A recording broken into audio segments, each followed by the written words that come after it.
Hello, everyone. Good morning. Here.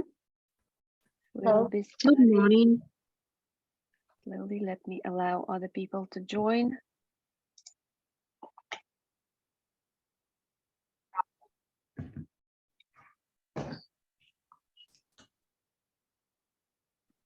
Hello. Hello, hello.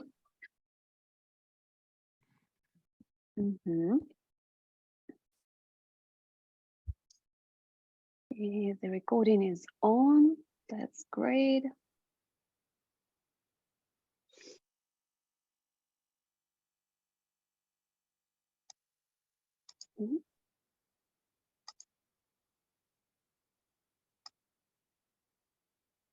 Let's give our colleagues a minute to join.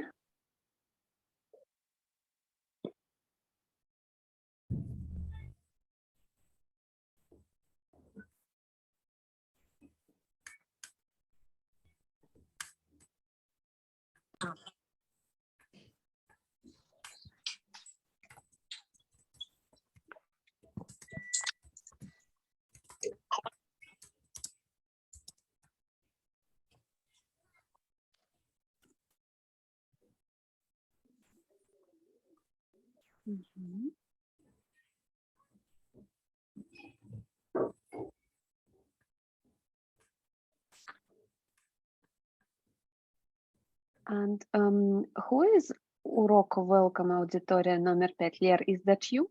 Yes, Karina, it's me. Okay.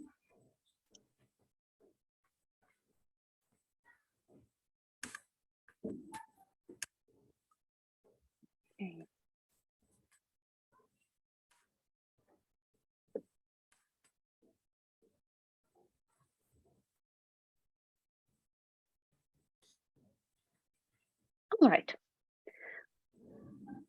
No one is joining anymore. So we can start. First of all, let me introduce myself. If you don't know me or don't remember me, my name is Karina Gribkova, and I'm an academic director at Language Studio. Welcome. My session today is devoted to classroom management. I mean, this is like the most popular topic in teacher's room. And it is discussed a lot among our colleagues here in Долгопрудный. And I usually present this session when we travel to our franchise offices, to our colleagues. So I thought that maybe it would be a good idea to share my experience here with you, people who don't talk to us in teacher's room in Долгопрудный, and the ones who are like our partners, right? And I really welcome my colleagues from Долгопрудный too. You're quite experienced, but yeah, I hope you can still learn something. All right, so I'm just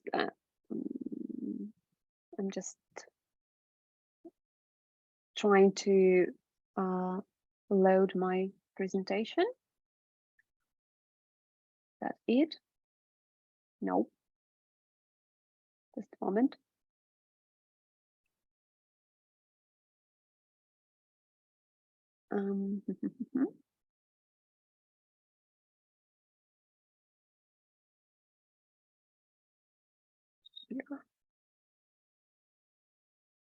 Here it is.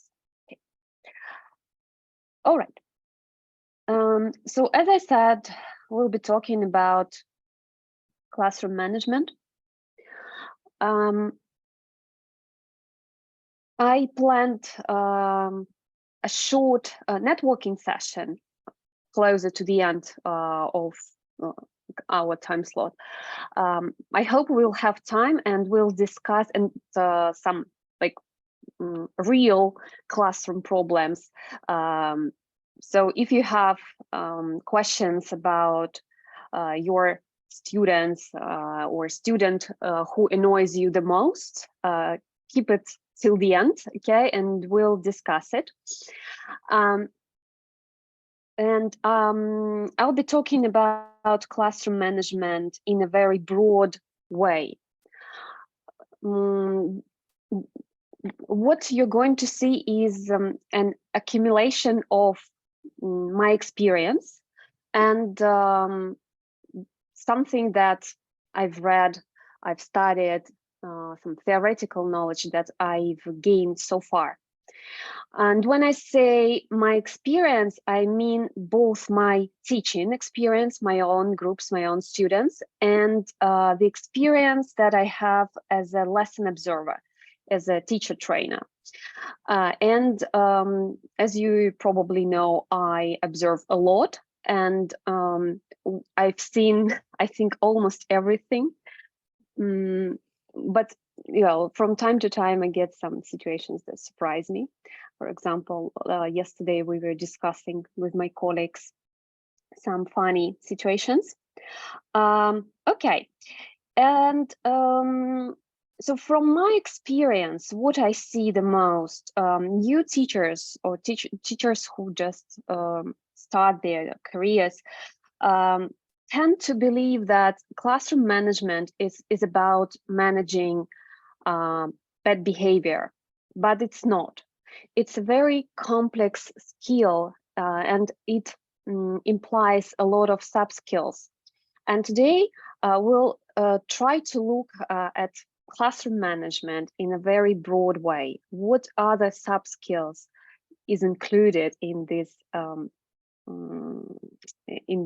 skill?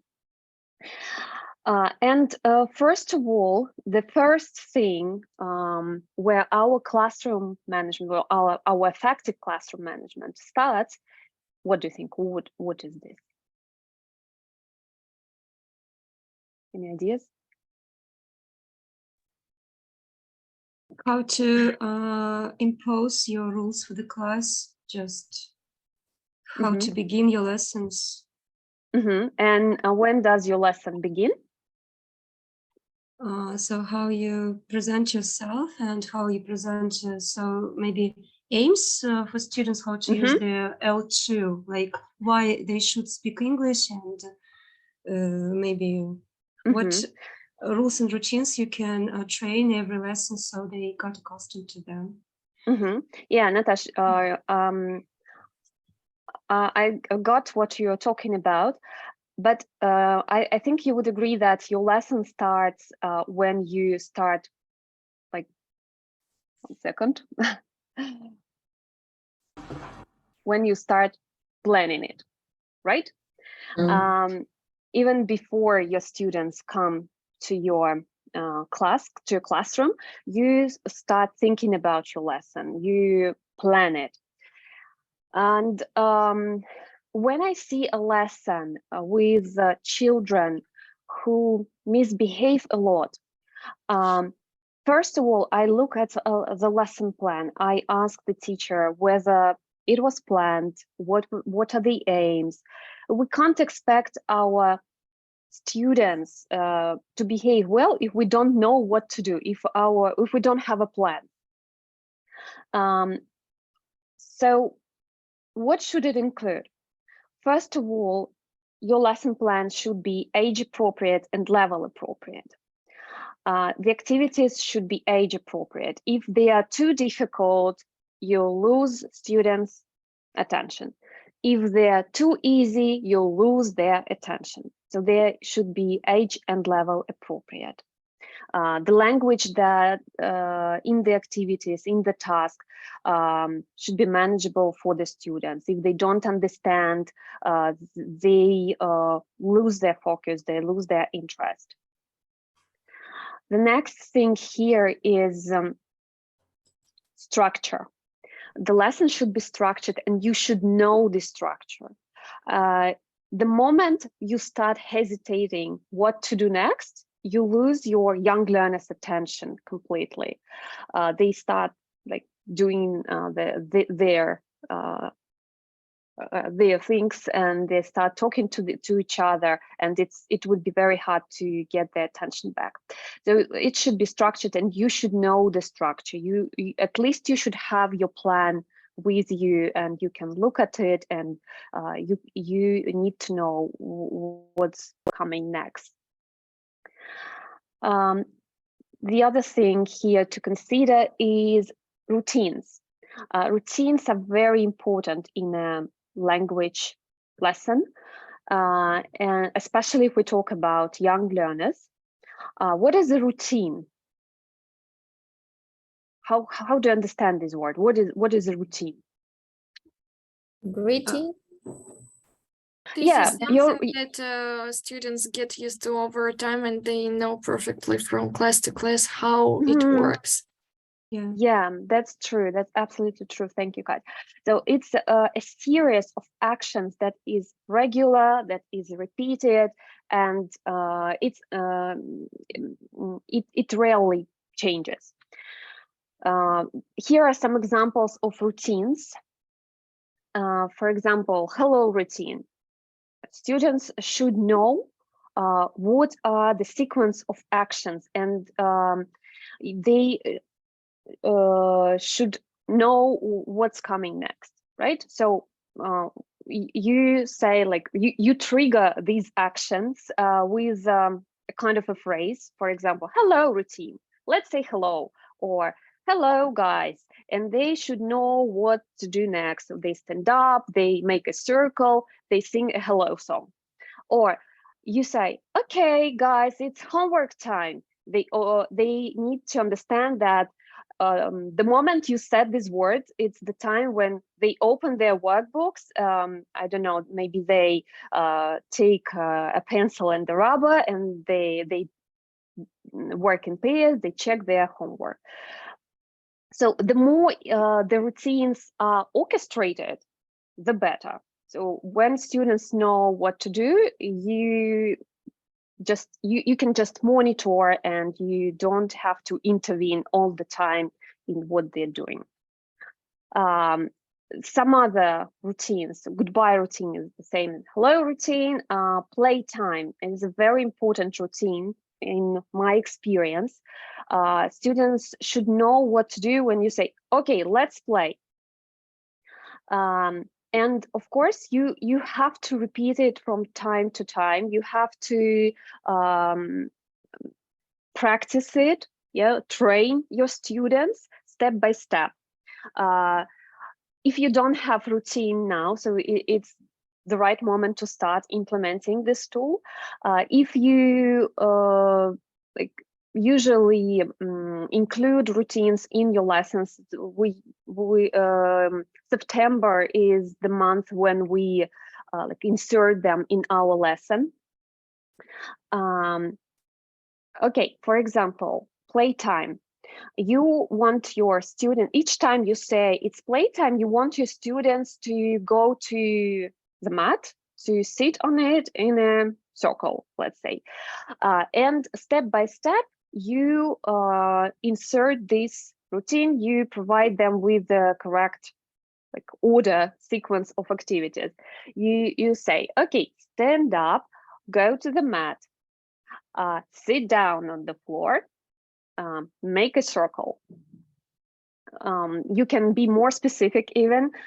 Sit down with your legs straight, or sit down on your lap, whatever you want, but you have to be specific, and you have to correct your students each time they do something wrong. Even with this simple action, stand up. Okay, you ask your students to stand up. Everybody stands up except for Vanya. Vanya doesn't want to stand up. Something, maybe he doesn't understand, maybe he doesn't want to. Okay, you say, not good, not good, sit down.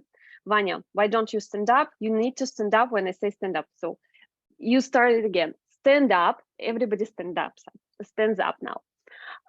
Then you ask your students, go to the mat, or go to the carpet, and they run instead of walking. You say, stop, go back to your seats. Let's start from the beginning. Now stand up and walk to the mat. Yeah, so they walk. If I don't know, maybe Vanya is not walking, he's running again. So you have to stop him, stop everybody, and ask them to go back, and you repeat this action again and again. So this is how we insert routines in our lesson. We orchestrate them, we practice them a lot. So it would take a couple of lessons, and after you've done this, you can rely on your routines, and you can just use this one magic word, and students will know what to do next. So this is what we are aiming at. Is that clear? Yeah. Do you use routines in your classrooms? Yes, I use, but I'm not so strict. Like if Vanya doesn't want to walk or to sit, and he said, I don't want, or just no. I try to, but not like go back to your seats and let's begin. Not like this. I think it's ruin the atmosphere maybe with young learners when they look at me like strict teacher. No, don't think that it would ruin the atmosphere. You're not strict, you just want everybody to do what you're saying. We usually do it with a smile, and it's fun. Yeah. Go back and forward and move it around the classroom. What you are talking about, Yelena, it's a bit different. If Vanya really doesn't want, this is the kind of person who doesn't want to play, who doesn't want to participate. Okay, leave it alone, leave him or her alone, and that's okay. Talk to this student after the lesson and try to find out. I'm saying that maybe in my case, in the situation that I described, I meant that Vanya was the student that like didn't hear maybe or didn't understand what's going on. Just in this case, I'm not saying that maybe it's the first time to present these routines. Maybe this is the first time. Yes. You're just trying to teach and avoid L1. That's why you need to repeat for everyone this routine. And look, Karina, I would like to add something more. There is a good routine also with very young learners: stop and go, and give a hug. And so if you repeat them even for 2 lessons, they absolutely aware. When you say stop, they stop, like freeze, yes, immediately. And when you go, so they feel relaxed. It's also a great idea. And also there are 2 more routines how to lock their Russian tongues, right? Like with very young learners, we play this key game, and they really like, they are waiting, they're sitting still and they close their eyes and they waiting. So I lock their Russian tongues. And also the routine with these young learners to play some games, maybe to use gamification. The simplest is to use the sad smile when you speak Russian. Okay, your name is next to this sad smile. All right. Yeah, Natasha, thank you very much for sharing. Everything can be turned into a routine. It can be a listening routine, a reading routine. The moment you notice that you repeat one and the same instructions from lesson to lesson, and you want to like shorten them, use a keyword and turn it into a routine. Why not? So listening time. What are we supposed to do? Okay, so routines are very important. We all agree about this. The 4th thing here, when we talk about lesson plans should be balanced in terms of starters and settlers if we talk about young learners. If you keep your students sitting at the desk all the time, they get bored, they get distracted, they lose their focus. If there are too many energizing activities, you just can't control your students and you will end up with your lesson ruined. So it should be a balance, and it's very important. Each time you plan a lesson, look at it from this point of view. Do I have a balance of stirrers and settlers? I'm sorry, I didn't ask. Do you understand what a stirrer is and a settler? Yeah. No, stir it's something active game when they don't sit at the desk, go to the board or play. No, settlers, it's opposite. Yeah, that's true. So we need to provide our students with this balance to keep them active, to keep them focused, to keep the fast pace of the lesson. Karina, can I have a question? Yeah, sure. For example, I have balance, so I have 2 exercises that can stir my children and the same with settler. Can I do it one by one, or just I can do 2 stirs and then 2 settler? Is it does it make difference? So I wouldn't say that there is a strict rule in this term. Try various things. Try 2 stirrers, 2 settlers, 2 stirrers, 2 settlers. Then next lesson, try stirrer settlers, stirrer settlers. Notice what works better. Okay, and sorry, but one more question. For example, game at World Wall. So they still seated at the desk, but they play while sitting. Is it settler or stir? That's a very interesting question. Let's ask our colleagues what they think. Because every time I think about. Do you mean online lessons? No, I mean offline lesson. But for example, I present something, and I say, "Oh, let's play," and I turn on my TV, and there is World Wall when they, for example, matching something or trying to guess the word with card. And are you going to control the mouse by yourself, and they come one by one, like playing turns? Is there any active thing? No, for example, they see picture and choose true, false, and the groups like true, false. It's like emotions, I think. Okay. Is it true? I think it's a game, but so it's it presupposes having fun, but it's not a stir because they are not active. They so they don't so stand up and jump. So they need to get rid of their energy. So somehow. Yeah, Olga, thank you for sharing. I would agree with Olga. We should look at the level of energy at this activity. I think a word wall game can be both a stirrer and a settler.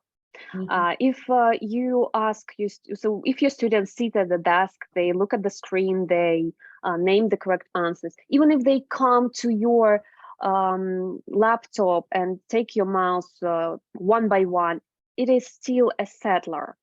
Well, they don't express their energy, as Olga said. But if you demonstrate something on the screen with your word wall activity and they react physically to it, then it can be a stirrer. No, for example, raise their hands, right? Raise their hands, stand up, jump. So they react somehow physically, total physical response. Okay, thank you. All right. So which sub-skill was that? So what is an essential part of classroom management? Lesson planning. Lesson planning, that's right. So your classroom management starts from your effective lesson planning, with your careful lesson planning. Okay, the next thing that is important for good classroom management skills is rule setting, the way you set rules. So this is what Natasha talked about when we started.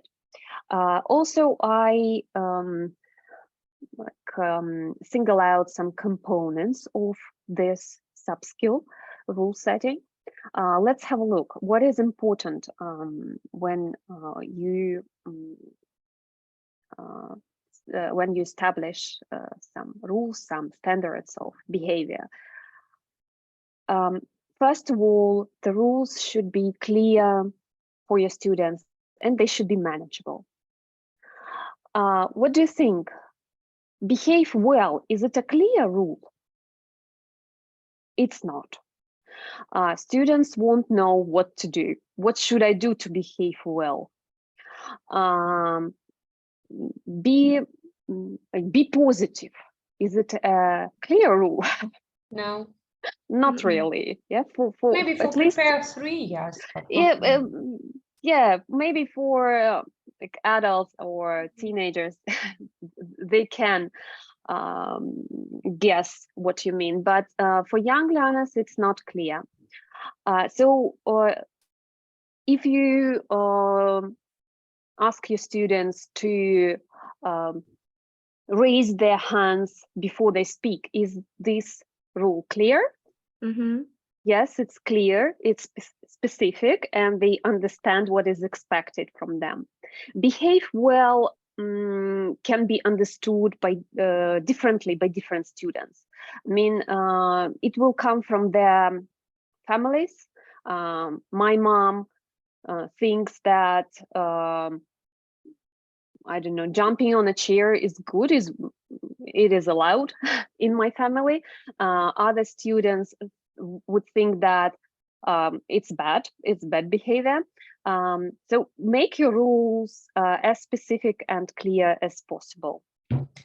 Manageable. Rules should be manageable. What does it mean? What do you think? How many rules at a time can our learners manage? Like maybe in the very beginning we have some list of rules, then maybe while doing a task you have another rules. Like maybe it depends on the situation and of course of the level of your students. Before the test you have some kind of rules. Yes, don't open the books like this. It depends maybe. Well, like you should have maybe a range of rules, but you divide them accordingly to the part of your lesson. You establish them step by step, right? So you like you talk about them at the right moment. Yes, that would work. Also, if we talk about the whole classroom rules, the whole set of them, I wouldn't go with more than 5-6 rules at a time, because that'd be too. If we set 10 rules, it would be hard for young students to manage. And the other thing here is when you ask your students sit straight, is it a manageable rule for them? Probably not, because it's their age characteristic. They need like some movement. They can't sit straight the whole lesson. It's very hard for them, and it would be unfair to punish them for this. If we talk about very young learners or first graders, when we ask them to speak English all the time, what do you think? Is it a manageable rule for them?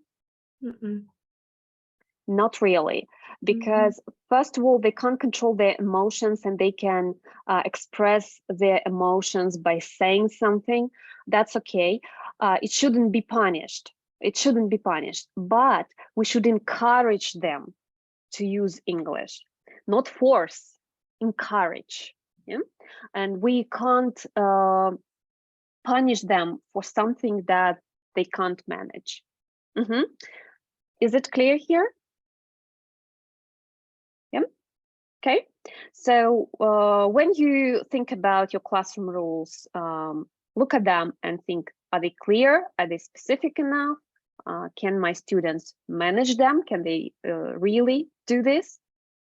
Is it fair to ask them this? Okay, the next thing is, I think it's essential that you should set your rules with commitment and consistency. These are two C's that should always be in your head: commitment and consistency. Let's talk about it.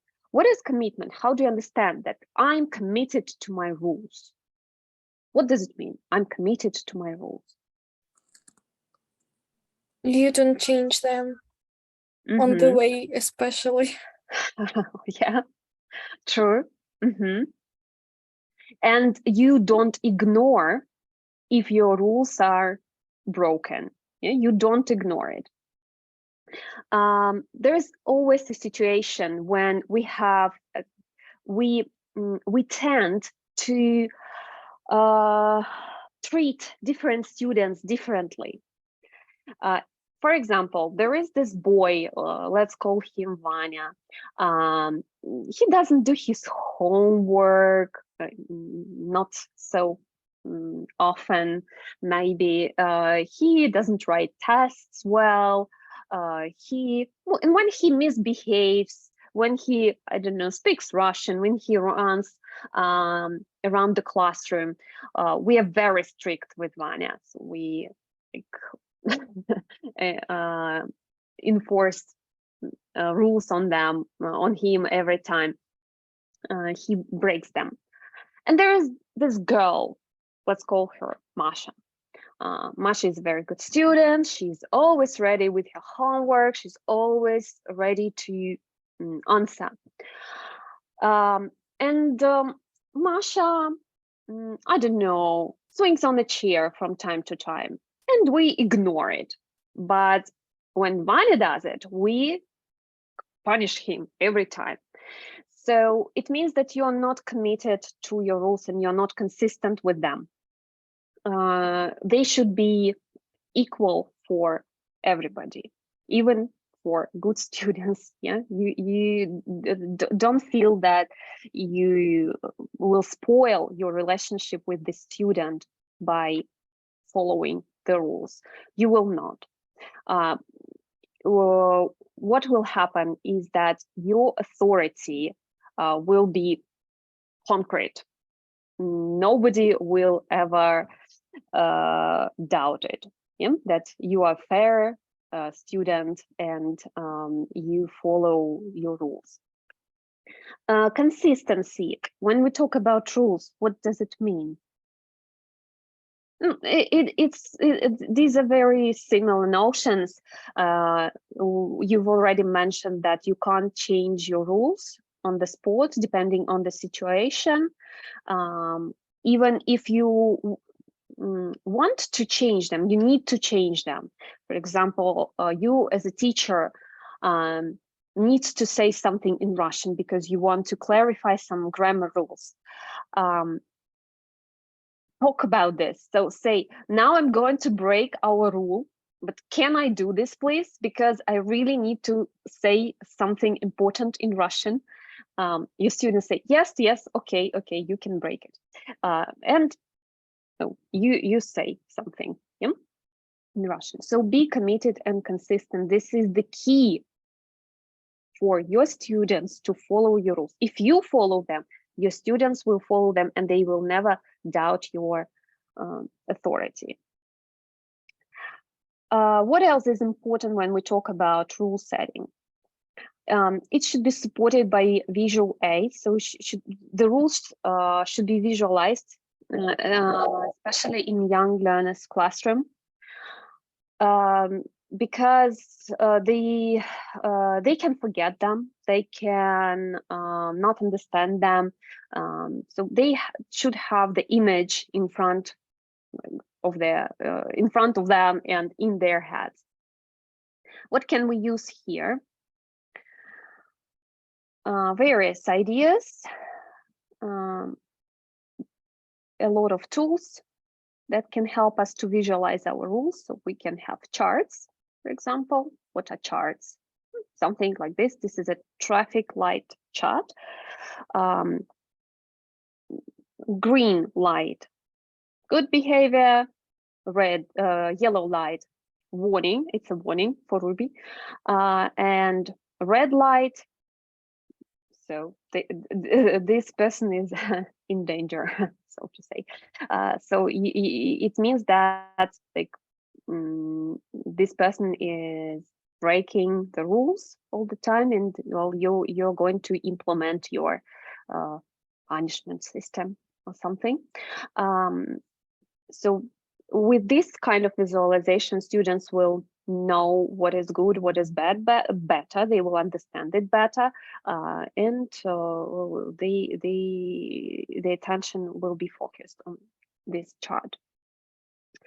Classroom posters with rules can be pictures, icons, whatever you prefer, whatever works with your students. Again, not more than 6 from my experience.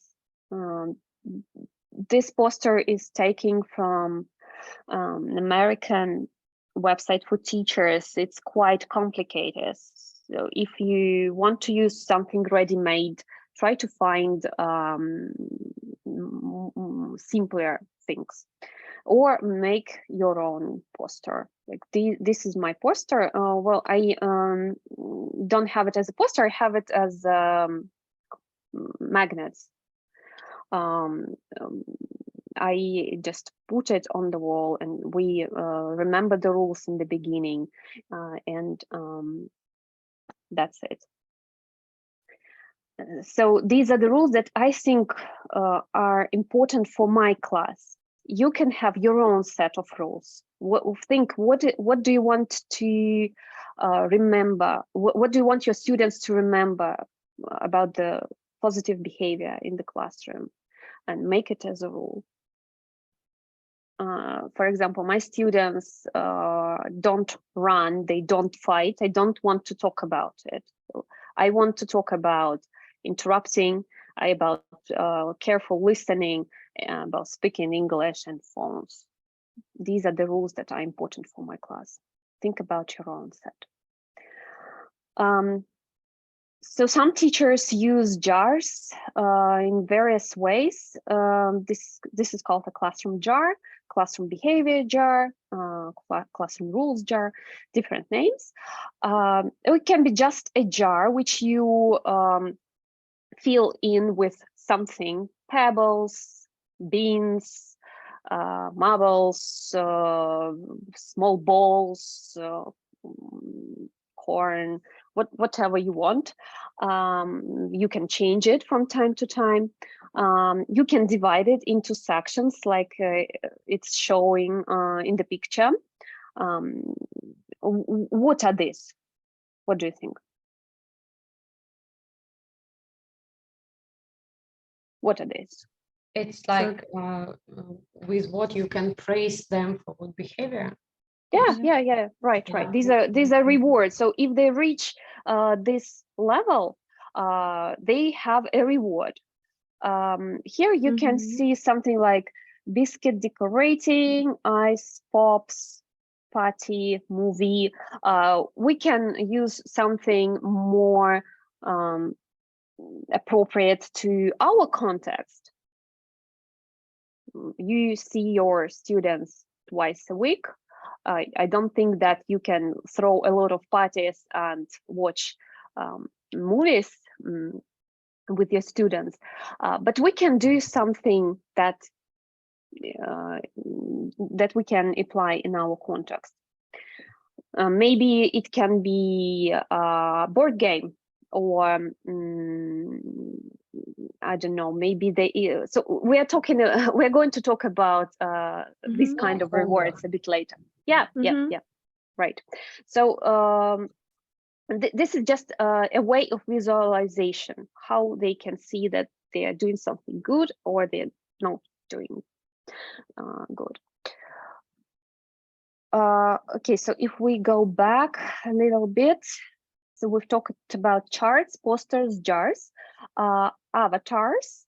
This is the instrument that I use the most often. Let me show you. I think it's the most popular in our school. The most popular instrument here. So you just draw a simple picture for each student in your class. My students like when I ask them how they are, how they're feeling, and I draw a funny face for them. There was a wonderful workshop by Natasha, who's a brilliant artist, and she showed us how to draw simple, funny faces. If you are interested, I think Natasha can share the materials from that workshop. So, okay, Yelena, how are you today? I mean, okay, any Okay, I'm okay. Yelena is okay. It's really hard to draw online, so don't judge me. Okay, like this. Yelena has a long hair. Not anymore. Okay, so, and here I write the name, Yelena.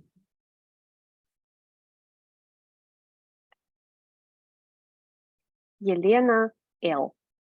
Yelena P, how are you today? I feel awesome. Awesome. Maybe like this. Karina, Yeah. you might draw some stars instead of the eyes. Stars, yes, true. So Yelena has this kind of hair. I like my picture. So I draw better on the board, on the real board, than on a virtual board. And what happens? So each time my students break a rule, I erase a part of their avatar, and they are really eager to keep their faces full. Okay. What else? So sometimes we change them. They get tired of their faces. We draw something else. For example, a week ago we had, or maybe in the beginning of this week, we had heavy snow, and we decided to draw snowflakes instead of avatars. Sometimes I draw their favorite characters from the game. So I really learned how to draw this. Oops. Yes, Like, Karina, but can you please expand this using of avatars, and what do you use? What is the aim of this game? Like, okay, you rub partly an avatar. Can you draw it back when they speak English again, or what do you do next? And what is I don't know, the reward for this? If the avatar is solid. So, of course, it should be backed up by your reward punishment system. This is what I'm going to talk about next. As for the question whether I draw it back, no, I don't do this. Because I think that in my groups, it doesn't work. Or it's difficult for me to notice, and it's difficult for me to, so I'm distracted by this. So I like to keep the fast pace of the lesson. So we agree that I don't draw it back. With younger learners, I have early teens. With younger learners, maybe it's a good idea. So if you want to reinforce some positive behavior, do it. Why not? If you want to somehow encourage them to say classroom phrases, for example. Yes, yeah, I more. do it because they're begging for this and they're trying to, you know, change their behavior. But okay, and how do you know how to erase? What part of the portrait are you erasing usually? Like, do you erase usually? I don't Because know. sometimes they are very naughty students. Oh no, there are like more than 1 millimeter more than from my neighbor. How like dare you to rob my portrait like this? Just talk about it beforehand. So say that first I'm going to erase your hair, then mouth, then eyes, then face. 4 times. Okay. If you need more, if you feel that you need more, you need to extend this. Say, okay, first the first part of the hair, the second part of the hair, mouth, 1 eye, second eye, half of the face, and the rest. Just Sorry, can I adopt it to. Yeah. Samantha here. I'm sorry. So I tried to use these smiles with my students, and what I noticed that every time when they speak Russian, they say, "Tamara, please clean up my eye." No, but they say it in Russian. So and for them, it's like a game when they see that their smile is disappearing. So and for them, it's just fun.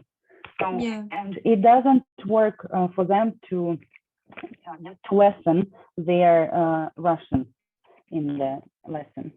If it doesn't work, don't use it. This is what I'm saying. There are a lot of instruments, and you should find the one special instrument that will work with your group, with this group. Though it works with my students, and I've seen a lot of groups I've seen a lot of teachers that use this instrument and it works. If it doesn't work with your group, try something else. If it's just fun for them, so just drop it. Try something else. So maybe jars, maybe well, there will be some more instruments that I'm just going to show. Maybe you can try something else. I'm sorry, I wanted to show something else. So these are like personal challenge, right, for each student. Sometimes we do team challenges. It can be a challenge for the whole class, or you can divide your class into subgroups. For example, team 1, team 2, or even more. And draw okay, another picture.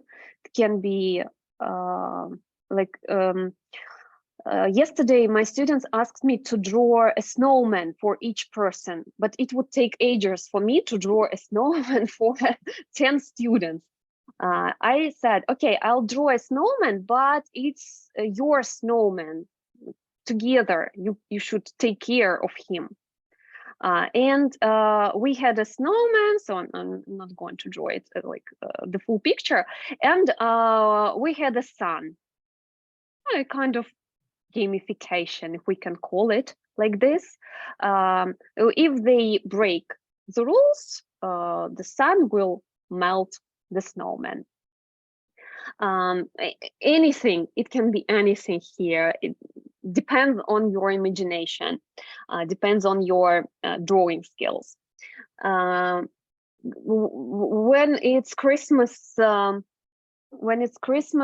season, students like Christmas trees. Once I saw, so I saw it as a lesson of my colleague. She doesn't work with us anymore, but well, it was really fun. She drew a Christmas tree and an angry woodpecker. And each time students were saying something in Russian, the angry woodpecker cut their Christmas tree.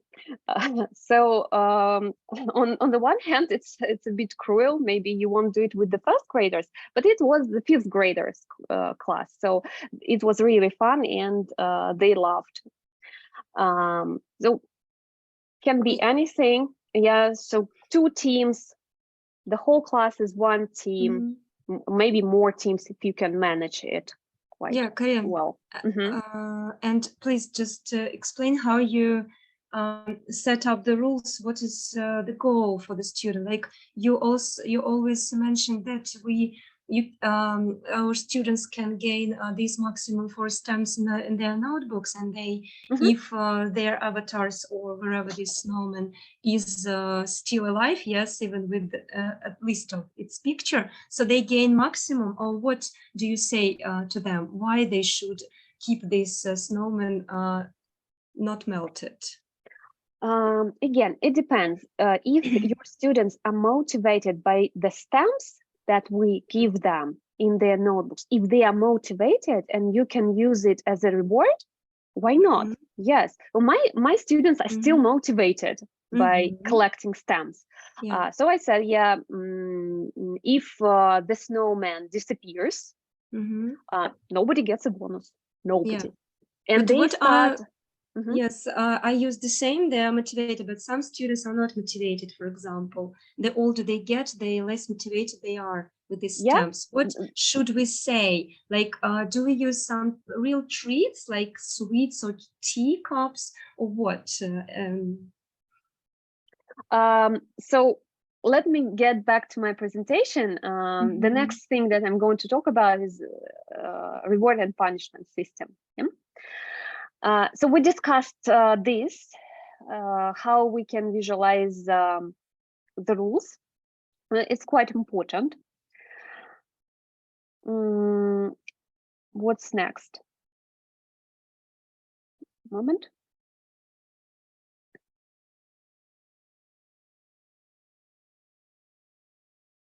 So we discussed posters, jars, reward punishment system. It's very important. So if your rules are not backed up by this kind of system that you establish with your students, it's all be in vain. So here are some ideas of what? Rewards. Rewards. There can be classroom privileges, academic rewards, or praise. Some students are still motivated by praise. Classroom privileges. What I mean here? You can allow your students be your helpers. Again, you should observe your class, and you should notice what they like, what they are interested in, what they are eager to do. I know that in my class, students are eager to watch the board. So why don't use it as a reward? not on a daily basis, but as a privilege. Some of the students are motivated by playing a role of a teacher. I think almost everybody is motivated by this when they can feel this authority over the rest of the group. So we can appoint various roles, various classroom roles. So you can allow your students to check everybody's homework. Like you print out the key, the answer key for a homework page. You give this to a student that won a reward the previous lesson, and you allow the students to check everybody. Of course, you monitor, you comment, you help weaker students if they experience some problems. But this person that won the reward is motivated by this. This is a kind of classroom privilege. You can ask your students, I know, to collect glues, collect scissors after the craft activity, watch the board, be a teacher in a game, be a leader in a game, various classroom privileges. Very similar are academic rewards. So instead of just thinking about punishment, we try to think about a reward. Play a game. So if your snowman survives this lesson, next lesson we'll play a board game, and you turn an activity, a usual, like, I don't know, maybe grammar activity, grammar task, into a board game, or memory game, any games that your students like. Help a classmate, it's very similar, we've discussed it. Choose. Students, young learners especially, feel motivated when you allow them some choice, when they feel that they can somehow influence the classroom. For example, Vanya was really great last lesson. You want to reward him for this, and you say that next lesson Vanya chooses what avatars we draw, or Vanya chooses whether we do reading or listening, or Vanya chooses whether we do it on the mat or on the word wall, online, offline. Just a kind of a simulation of choice. For you as a teacher, it doesn't matter what type of activity is it. Listening, reading, so it doesn't matter. You will be practicing the target language in both. Or it doesn't matter for you whether it's word wall or, I don't know, math activity. Anyway, it will be language practice, but students will feel that they can influence the classroom. Read aloud first. I don't know, for young learners, for beginners, it's very important if they read first. Some students are really eager. Or they can choose a role. When we have comics in Super Minds, you will say, okay, today you choose first who you want to be. So these are kind of these are examples of academic rewards. There can be more, of course. Everything depends on your imagination. You just have to think about it, and you just have to notice your students. Sorry, go back. Praise. Yeah, as I said, praise is a very good tool for reinforcing positive behavior. Can be verbal. You say something, well done, great job, how fantastic you are. Try to vary your phrases, because if you say well done, well done, well done, it's like background noise for them. Vary it, find new phrases to use. Wow, how awesome, super, fantastic. What a great student you are. Non-verbal praise, like thumbs up, or maybe like, I don't know, something like this. Okay, it can be, what else can be here? When you praise a child in front of a parent, for some students, it's very important. Leave a moment to go with a child to a parent and say, Vanya was really good today. He did all the activities and he didn't say a word in Russian. Find something to praise Vanya for. For some students, it's really important when you talk to their parents and say some nice things about them. What is missing here? Punishment. Punishment is missing, that's true. So we want to be cool cool English teachers, so we don't punish students a lot. Maybe it can be just cool down time for a student, like sit down and sit down, think about your behavior, try to remember the rules. So the most severe punishment that I use, I think so, is that you're excluded of the game. Yeah? So to exclude a person from a game. Yeah. So we don't punish them with bad words, with I don't know, with some kind of actions. Of course, we avoid it. We want to be cool, funny teachers, but fair teachers, committed and consistent to the rules. What else is missing? Karin, maybe you excluded this like material rewards, like stickers or some kind of sweets or cookies, right? Yes, like, I excluded it here. Yes, you did it on purpose. Explain, material Yeah. rewards and tangible rewards. Right. For me, this tool is the least effective because it has its consequences.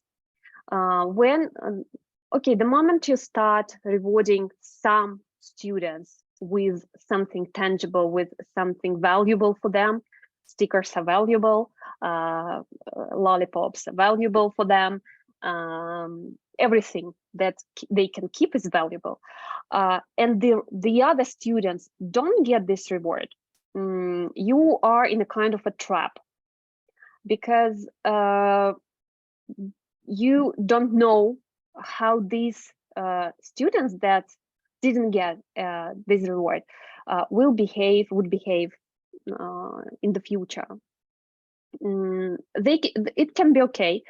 They can start hating you secretly. Because it can be a kind of sensitive child, or they would ignore your rules because what for? They never get this reward. It's just impossible for them to get it.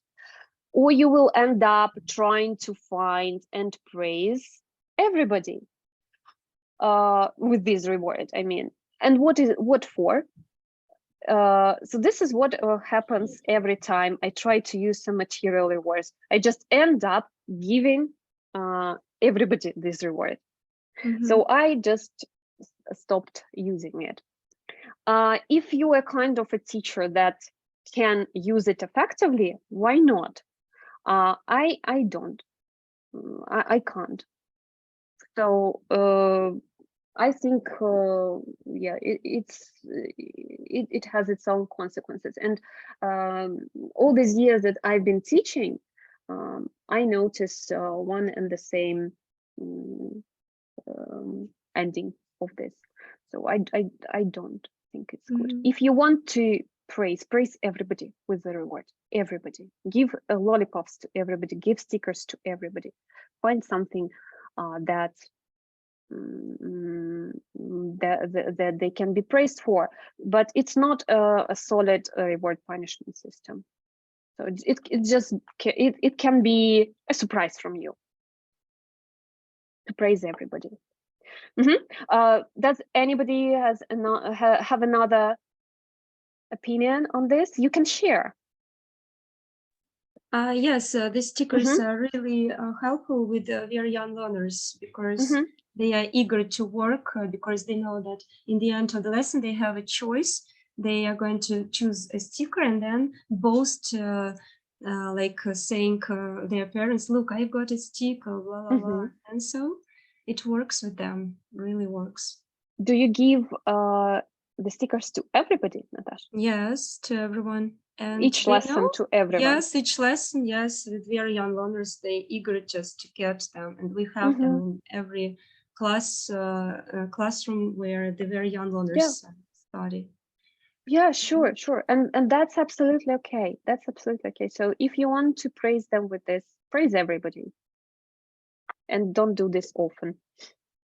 Or you just can't expect your students to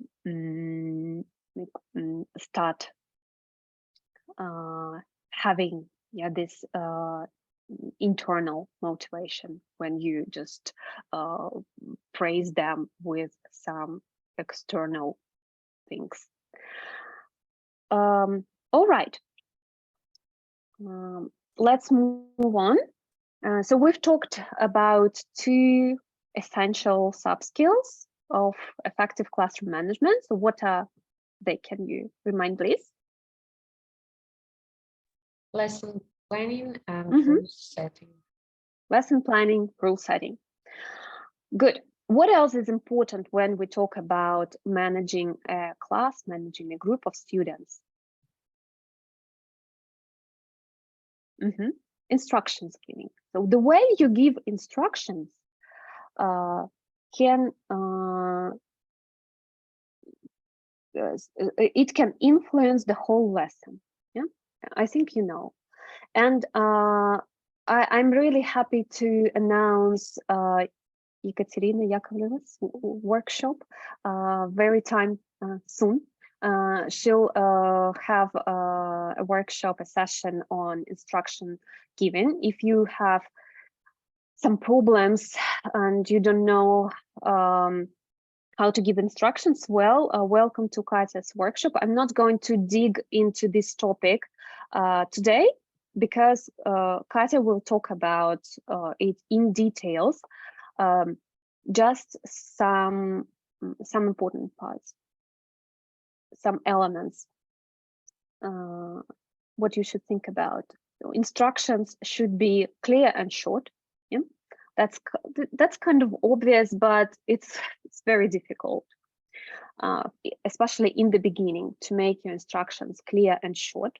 You need to somehow get the essence of what students should do and adapt your language and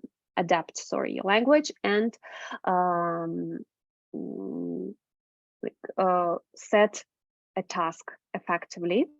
Katya will be talking about how to make your instructions clear and short. The other thing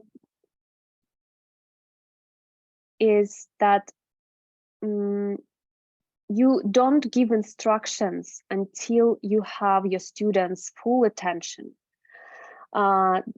This is a very common mistake, especially with young teachers. They start giving their instructions, they start explaining a task when just half of the class is listening, or well, just some students are listening. Before you say something, make sure that you have your students' full attention. How can we get their attention? Again, Katya will talk about it too, just some ideas. For example, voice volume. Do you know what it is? Voice volume? Do you use it? Just a quick example. So you demonstrate this kind of scale, or it can be like an imaginary speaker, or how is it called? Equalizer, right. If I'm not mistaken, yeah, equalizer, or maybe something that can be turn left, turn right, like this. Doesn't matter. And you allow your students to get to the loudest thing here, yeah, and then you control their voice. You control the level of noise in classroom with this.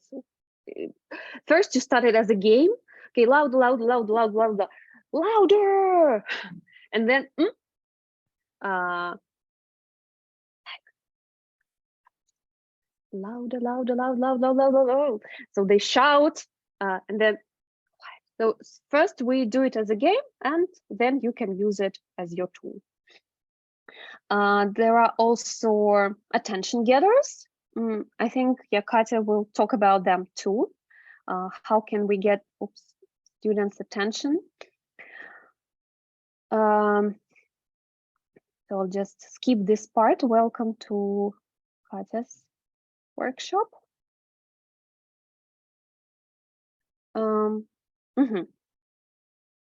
So we talked about instructions giving. Again, I'm not going to talk about it in details because we have a separate workshop, but you should remember that it's important how you set the task for the students. The effective rules, the effective instructions lead to the effective completion of a task. That's for sure. Okay. So we've talked about lesson planning, we talked about rule setting, and we talked about instruction. We touched this topic, instruction giving, as a very important element of classroom management. And the final thing that I want to talk about here is dealing with discipline problems. Finally, I started saying that some teachers think that the classroom management, it's all about dealing with discipline problems, but it's not. It's not. It's the how you can manage your students, how you can orchestrate them. The more routines you have, the better your instructions are, the more effective your rules are, the less you participate in a lesson as a teacher. You monitor, you observe, but you don't interrupt your students all the time. You don't have to intervene all the time. So this is for me, the ideal classroom management, it's when a teacher can stand in the corner of a classroom, just give some hints and words, monitor for language, of course. That's it. When you have to move a lot, when you have to interrupt your students all the time, talk a lot at the lesson, then you have something to work on. And now we are talking about dealing with misbehavior, with discipline problems. So first of all, some types of discipline problems, discipline breaches. So we have desirable behavior, right? What is good or what is desirable at our lesson? What do? We reinforce it. We show students that it's good. This is how I want you to behave. This is how I want you to do this task. You try to reinforce all the positive behavior. Then there is undesirable behavior. Can you give me examples of undesirable behavior? Students. Okay. Elena, can you say it again, please? When students speak L1, for example. Yeah, and you will say, oh, how we should speak in the lesson, they say Russian. Okay, so a student speaks Russian. Okay. What else? Can I? Yeah, Natasha, sure. They might start throwing the rubbers or other things. even Mhm. possessions of their neighbors, just to, you know, Okay, touch throwing them. Mhm. throwing something. Maybe maybe running. Yeah, Mhm. maybe just I don't know, standing up without giving a teacher a notice about this, walking around the classroom Mhm. without being asked to do so. What Sitting else? on the desk, standing on Okay. the desk. Yes. Mhm. Sometimes I they- have problem with young learners that they can say, I don't want to do this. It's Mhm. boring. Oh, I'm Mhm. tired. I want to go to my mom. Like that. Okay, okay, that's fair. Sometimes I do want to go home too, but as an adult, I can control myself. But yeah, they can't. So it's quite typical for them. So these are minor breaches of behavior. Something that can be easily corrected, and all these things that we talked about are about undesirable behavior, minor breaches of behavior. And ideally, this, so your classroom management should reach the level when these minor breaches of behavior are corrected by either a body language or physical proximity. What I mean here, if your lesson is structured, it's planned, it contains routines, the routines are clear for the students, the rules are clear, they all know what is expected from them, but they can just still, they can forget about some rules. Yeah, they can get carried away by fun. So you should remind them with your body language, for example, some gestures. Yeah, it's good when your rules are supported by gestures. Yeah, they know that and don't interrupt, maybe, or raise your hand. What language do we need to speak? Stop it. Yeah, stop it. Sit down. So some gestures, some body language. You don't have to stop your lesson, explain the rules again. Just try your students to react to your body language. Or physical proximities. Two students are discussing something in Russian. You come closer to them, just tap them on the shoulder, and they understand that they have to stop. So ideally, it looks like this. Of course, sometimes we need to remind them, we need to say that it's not good. We can point at the poster. There is one more example. I think Valeria Meshcherikova talks about it a lot. And if you've been to her workshop, you probably remember this tool. It's called like anchoring, if I'm not mistaken. It's when you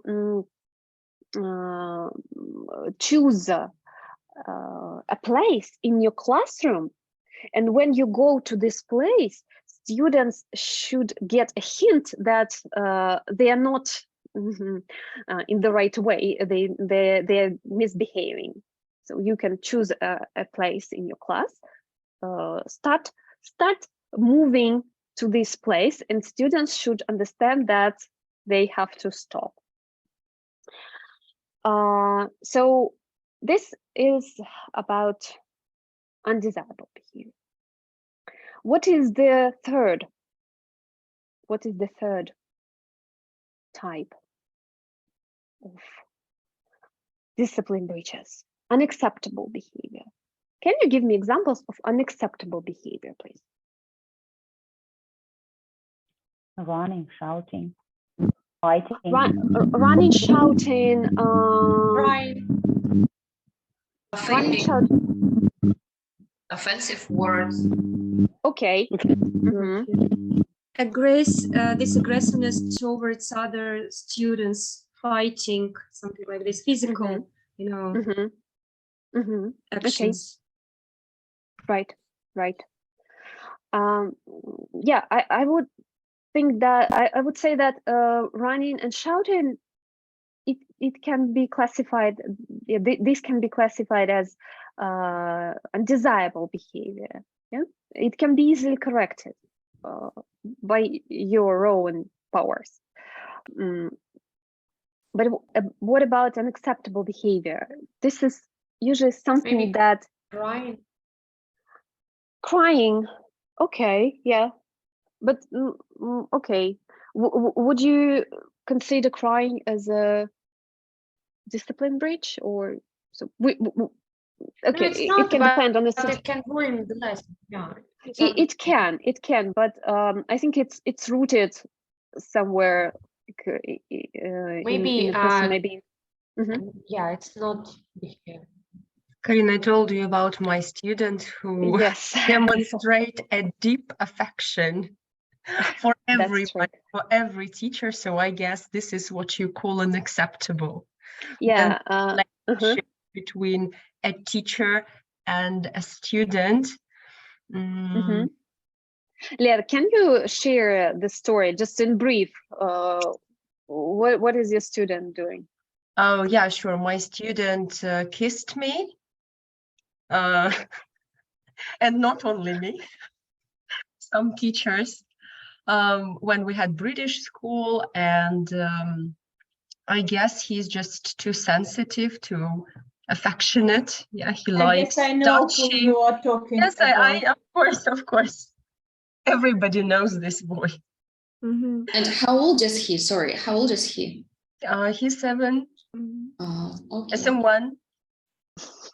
Yeah, and he told me that his dad is not happy about that.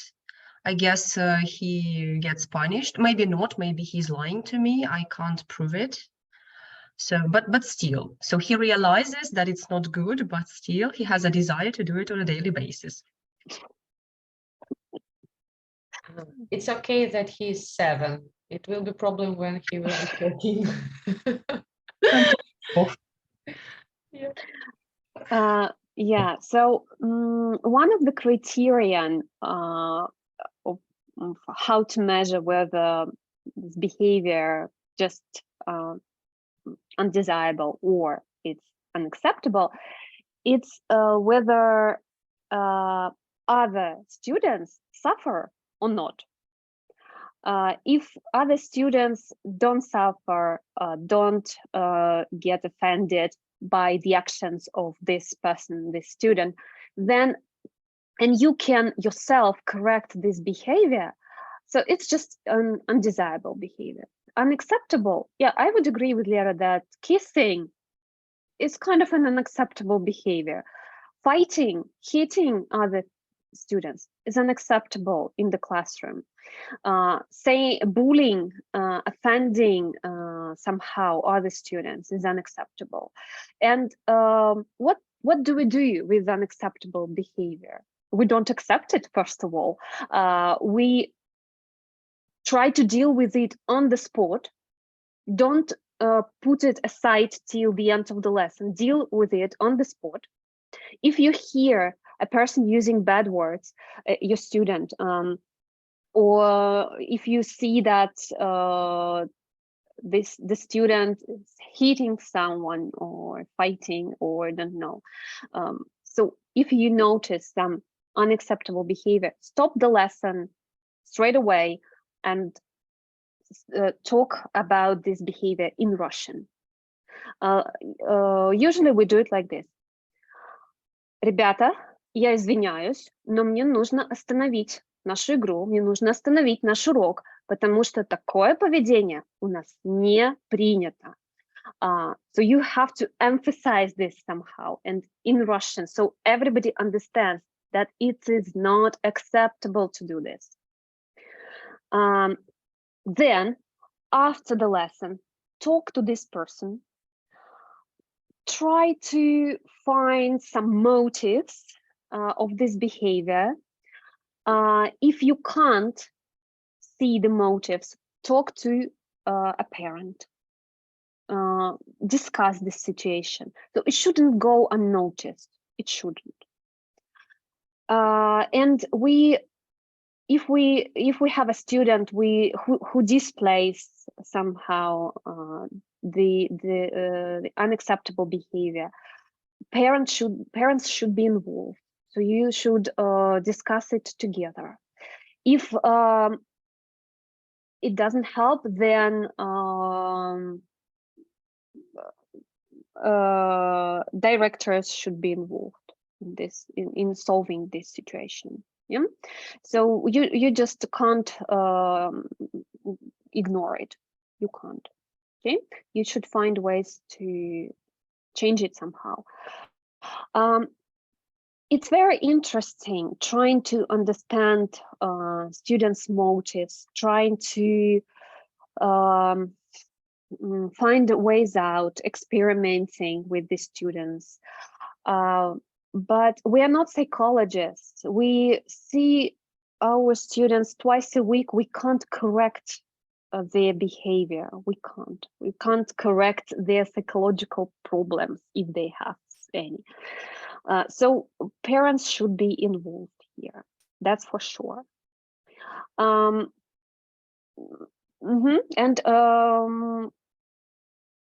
now I think we can have this networking session that I mentioned before. I'm sure everyone has a story similar to Lera's story. I mean, about this special boy or girl. Whatever I do, nothing works. Okay. Now I want to give you a couple of minutes to try and remember a situation from your practice or a student that you have that displays some kind of unacceptable behavior, maybe just undesirable behavior, but you can't correct it. Maybe other classroom problems if you don't have such students. So think about it. Think of one problem that you want to share with your colleagues and that you want to maybe get a solution for. Okay, just a couple of minutes, think about it. I'll prepare the breakout room.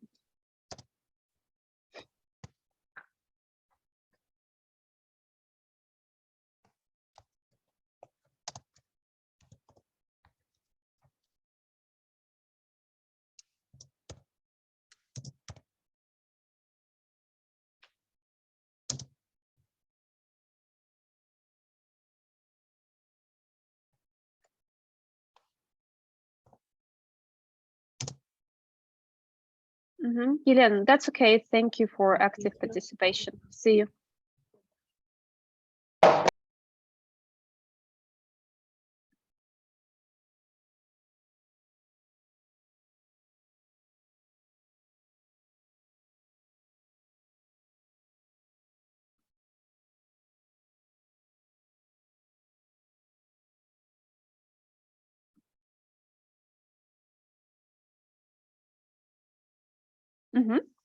Oh, are you ready?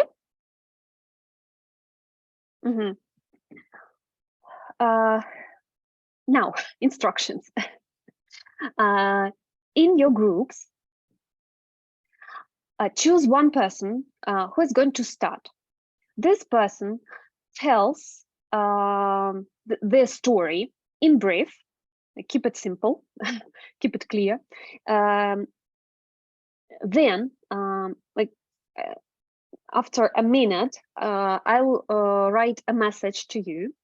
Other participants of the group will try to give their solution for this problem. Maybe it will be just an idea. Maybe it will be something useful from your experience. Doesn't matter, don't worry. Just try to think about it. Try to think of a solution to your colleague. Yeah? Then I'll ask you to change. The second person will tell their problem and the rest will give the solution.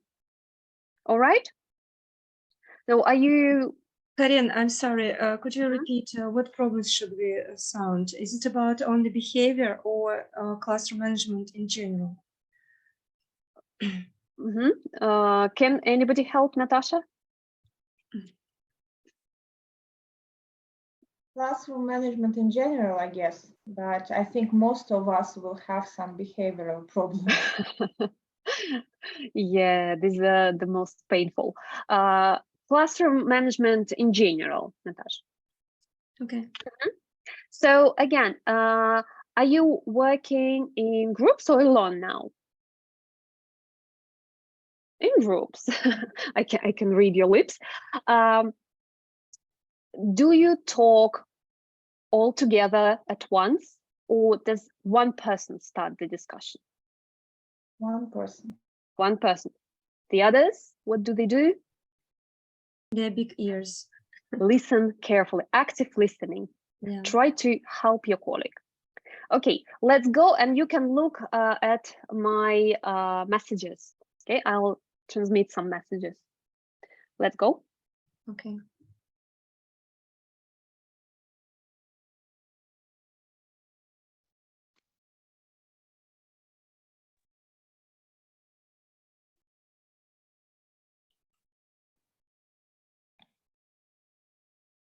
Okay, welcome back, everyone. I hope you had time to get it off your shoulders and to share your emotions and feelings about our bad students with your colleagues.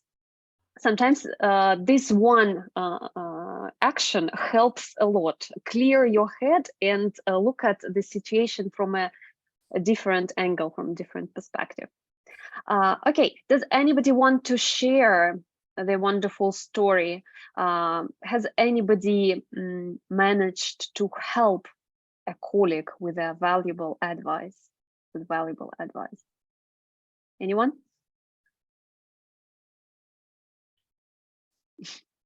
Natasha is always ready to speak. I no, I just thought about one thing that maybe I experienced enough to manage a lot different behavior problem, but I still look. I'm really creative. I create a lot of, this gamification things, how to reward, give students rewards, but I always tackle with problems like sometimes I forget about goals of this game.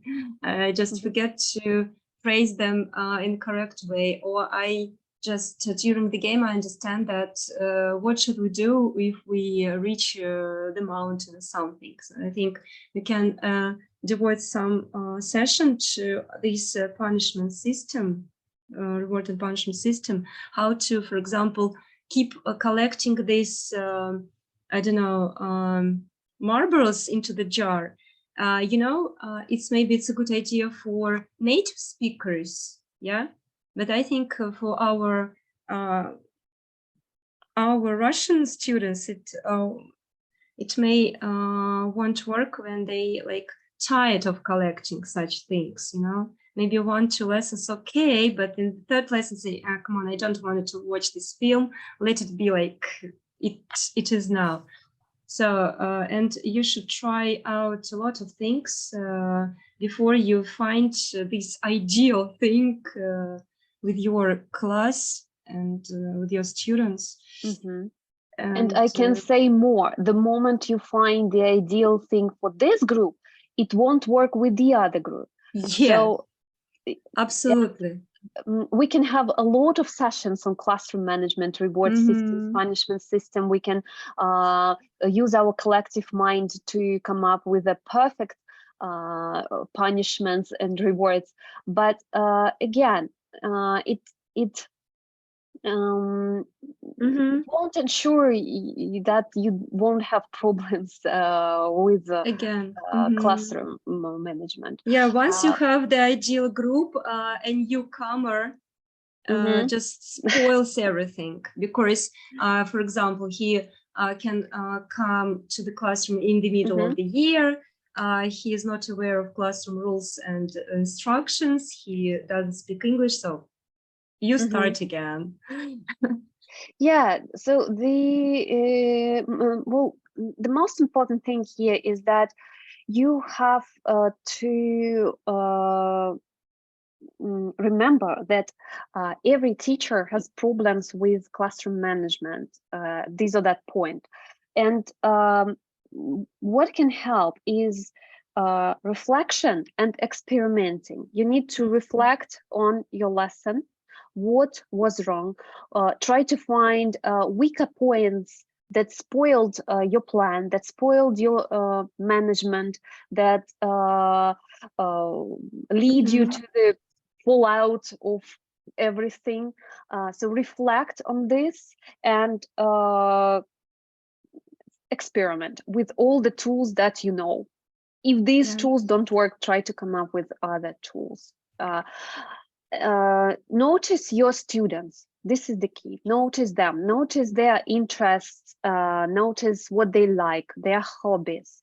If they like games, use it somehow. If they play video games, spend a moment learning about the characters of this game, what element of the game you can use to motivate them. It works with young learners. As for the teenagers, again, we have to notice their interests too, of course, but we have to dig deeper with them in terms of finding what motivates them. And the moment you can motivate unmotivated, that seemed unmotivated at first, this is the moment when you can call yourself an experienced teacher. Summing up, my idea here is for you to realize that classroom management is not just about bad behavior of our students. It's a complex skill and it has a lot of elements to it. And we can and we need to boost every sub-skill, to work on every sub-skill to reach this greater level of classroom management. I would really recommend, again, Katya's session on giving instruction. And let me announce another session that we're going to have in December with Ekaterina Redkina. We will talk about teenagers' motivation, what motivates them. She'll share her experience. You know that she is both a teacher, an English teacher, and a psychologist. And the ones who attended her session last year were really impressed by her ideas. So I really hope that that session will help us too to understand what motivates our students. If you have any questions or if you want to share your classroom problem and you weren't courageous enough to do it today, you can write to me, you can write to other colleagues and ask for advice. Don't be afraid to ask for advice. That's absolutely normal. Everybody has behavioral problems. Let me thank you for active participation in the session. I hope you found something useful, something that you can implement, that you can experiment with, maybe some insights. Thank you. It was a pleasure to meet you today. Yeah.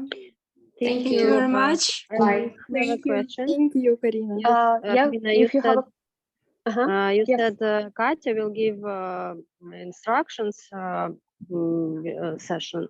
Well, it will be when it will be. Katya, the 2nd of December. So next Friday is our day off, as our students have holidays next week, and the Friday after that will be Katya's session. So next session after mine will be Katya's. Attended. So, thank you very much. Bye bye. Thank you. So, thank you. Bye-bye. Have good lessons. You too. birthday